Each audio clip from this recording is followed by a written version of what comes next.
உலக பெண்கள் மீதான வன்கொடுமை எதிர்ப்பு தினத்தை முன்னிட்டு மகளிர் அமைப்புகள் சார்பில் சென்னையில் விழிப்புணர்வு பிரச்சார நடைபயணம் மேற்கொள்ளப்பட்டது. உலக பெண்கள் மீதான வன்கொடுமை எதிர்ப்பு தினம் நவம்பர் 13ஆம் தேதி அனுசரிக்கப்படுகிறது.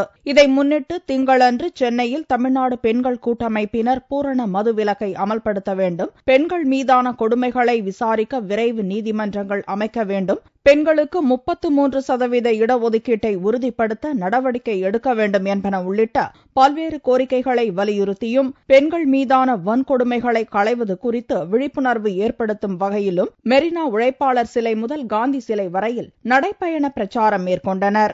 டாஸ்மார்க் உண்மையிலே பெண்கள் மீதான வன்முறையை தூண்டிவிடுகின்ற ஒரு விஷயமாக இருக்கிறது. ஏற்கனவே எரிஞ்சிட்டு இருக்கிறதுல இன்னும் எண்ணெய் ஊத்துற மாதிரி இருக்கு. அதனால இந்த மதுக்கடைகளை நீங்கள் முற்றிலுமாக மூடணும், பூரண மதுவிலக்கை இங்க கொண்டு வரணும். இதில் திரளான பெண்கள் கருப்பு உடை அணிந்து கொண்டு கலந்து கொண்டனர்.